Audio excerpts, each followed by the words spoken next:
Donc le soutien à l'innovation dans le monde agricole, c'est un axe fort de la politique de la région.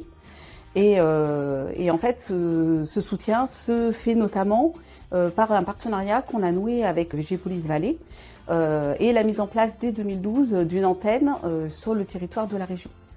Donc cette antenne, au-delà des actions classiques du pôle d'accompagnement des porteurs de projets, on a aussi une implication forte du pôle dans la politique régionale, en particulier la politique des filières, ou le soutien à des dispositifs tels que le partenariat européen pour l'innovation.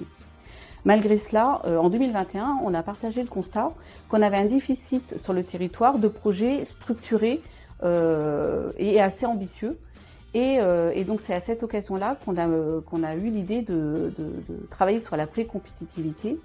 Parce que la pré-compétitivité, parce qu'elle permet d'allier les acteurs académiques et économiques, et qu'elle crée ces conditions d'interconnaissance, on pense qu'elle est effectivement en mesure de permettre la création de consortiums d'acteurs plus ambitieux et sur des thématiques qui font consensus entre eux.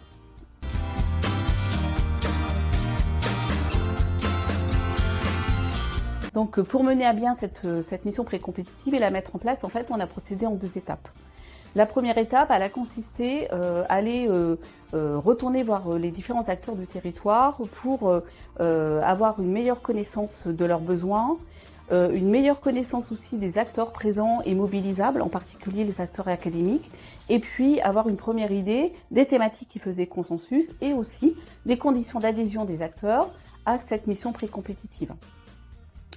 Tout ce travail-là a été confié à Végépolis Vallée et a été restitué en fin d'année 2022. Ça a permis de déterminer en fait 5 axes de travail thématiques et les conditions de mise en place de la mission pré-compétitive, qui du coup est opérationnelle depuis 2023 et qui a été confiée à Végépolis Vallée. D'une part parce que ce travail d'écoute avait permis d'identifier que les acteurs souhaitaient que ce soit un acteur neutre qui anime cette mission. Et puis d'autre part, ça permet aussi à la région Centre-Val de Loire de bénéficier du retour d'expérience du pôle sur ces missions pré-compétitives qui sont menées depuis quelques années en Bretagne et Pays de la Loire.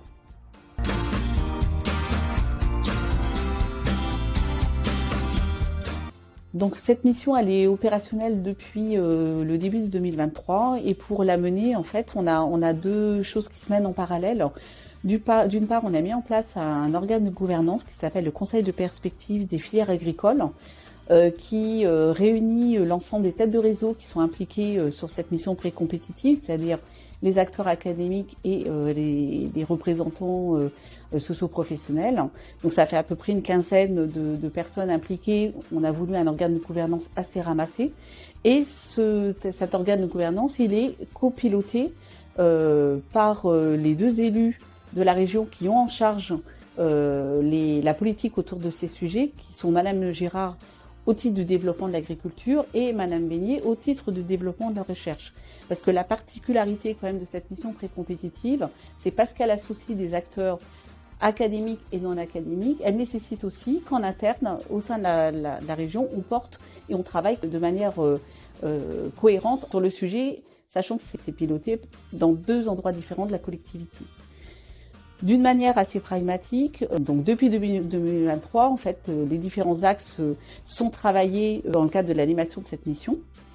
Il y a sur 2 sujets que sont la vie des sols et la gestion de l'eau des groupes thématiques qui se réunissent donc entre acteurs du territoire. Et donc l'objectif de ce travail, c'est de pouvoir d'une part revisiter les thématiques et commencer à avancer sur celles qui leur paraissent avoir le plus d'enjeux pour eux.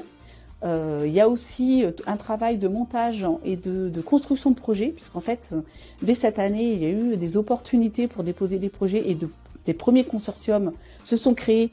Et ça, c'est quand même très important d'avoir ces 2 phases, à la fois l'interconnaissance, mais tout de suite des choses concrètes sur lesquelles on peut entraîner les acteurs et qui peut montrer la plus-value de cette démarche. Et puis, il y a aussi en fait une réflexion sur la valorisation des projets déjà existants et qui sont en lien avec la thématique.